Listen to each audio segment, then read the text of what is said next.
I'm Doug Cooper. I work at DreamWorks Feature Animation, and I'm a visual effects supervisor there. A lot of people wonder what a visual effects supervisor in the animation business does. And the way I try to describe this to people is if the director is responsible for the story and the performance of all the actors or animators on the film, and the production designer is responsible for the visual design of the movie and directing the art department and realizing that vision visually, then my job is to work with both of them and actually get it to the screen. So that means I'm responsible for the execution of the film throughout all the departments that it involves, and having really close interaction with them and the producer all throughout the process to balance what we're trying to tell with the story, visually how we want that to appear on the screen, and then the budget and schedule that makes it possible for us to do that, combined with the technology that we're using to do it. So it's very much a broad kind of management responsibility that looks over all of the departments on producing a film. I think where my role differs from the others in the film is that I think what makes me especially skilled at what I do is my ability to bridge the communication between a director, a producer, a production designer, and the rest of the crew. It's that ability to sort of cross those boundaries and communicate in all those different languages and tie those people together. That's really what I see as my responsibility, is sort of pulling the pieces together and aligning them and making them successful. I get involved in a film pretty early on. I usually come on around the same time that the production designer does. So the director may have been on the film for some time already, working on story and developing what the script and the overall story of the film is going to be.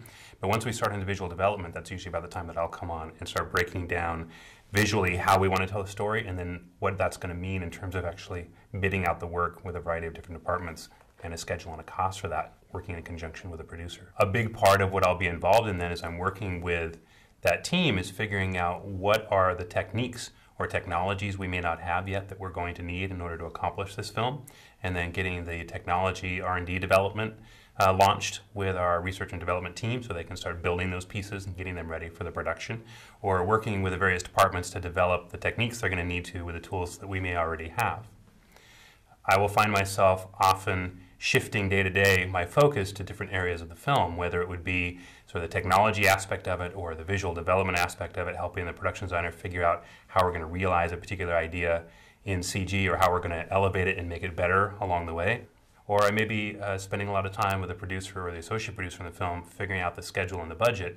A lot of what I do is look at new kinds of problems and workflows and try to figure out how we're going to structure a set of departments around them to make them successful. And so that's all integrally tied into the schedule and the budget, as well as it is the technology and the process.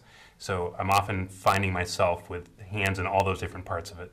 One of the big challenges I'm often facing at the beginning of a film is trying to balance what the director wants to do with the story with what our capabilities and our budget are. And so that's two-part. That's what we can afford to do in terms of how costly it might be to do a particular technique or a particular part of the story, or to do things that we just don't know how to do or haven't done before and that we need to figure out a new development process for. So the way I like to approach that is I don't say no. I don't ever tell the producer or the director, no, you can't do that, that's impossible, because nothing really is impossible. Instead, I try to approach this from a perspective of, yes, we can do that, and here's what it's going to take. And often that then starts the conversation, which then becomes a dialogue about, well, can we afford what that's going to take? Or what are our options? What can we change in the story? What can we adjust in the visual design about what we want to do with it that'll make it possible? Or what can we do to develop new technology or new workflows? What I find is so often the case too is that when you start working with a department or a team to figure out what it's going to take to make the movie, they're going to start with bidding estimates based on the last movies they did. That's a good place to start from. But what often finds is if you can actually go in and inspire people to really want to do a little bit more, they'll find a way to do a little bit more, and they'll figure out creative solutions to something. When you come at a problem for a film and you say, we need dragon fire, and people are like, oh, that's really hard. That's, we can do 3 shots in the movie like that. And you're like, okay, but what we need is 150 shots in the movie like that. And go back and think about what could we do to change the way we make dragon fire to make it practical to do 150 shots or more. And then people are free to go back and rethink how they're approaching something and come up with different ways to look at that problem. So if you can inspire people to think outside of the box, to feel like they have enough room to develop a new approach, that's when you can usually get a lot more out of your team. Every film is different, and every film has a different set of big challenges. And so there's never one particular department that keeps bubbling up to the surface as being the hard one to solve. It's always different depending on what the story is that you're trying to tell. If you look at a film like B-Movie, at first glance, we looked at it and like, okay, well, there's things we figured out how to do before. There's things that we don't really know how to do before yet. But the thing that really caught us very quickly was recognizing that, in fact, scale was the biggest challenge of the film. And we ran into the issue that we couldn't shoot close-ups of a bee that is in Central Park because the vast differences in scale between those two worlds, a huge, large landscaped human environment, and then trying to shoot a close-up of a bee that's about an inch tall, the precision of the software was breaking down. We ended up retooling our entire production pipeline in all of our proprietary software to increase the precision of it and make it possible to do that for that film. Something that when you started writing the script pages for B-Movie, no one would have even thought that that was going to be a problem. And of course there was other new problems to solve in that film as well. It was the first time that we developed really deep translucency for wax. We developed several stylized lighting techniques on it. Dealing with the wing blur for the wings on the bees was a unique challenge as well. So every film has got something different in it that we go after.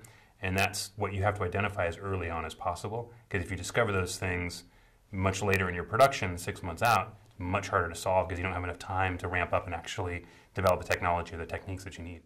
I'm really looking forward to the Tearing Up the Schedule panel because it gives me an opportunity to have a dialogue with peers and colleagues from other studios about the challenges and approaches that they face when they're thinking about how to schedule or organize a movie.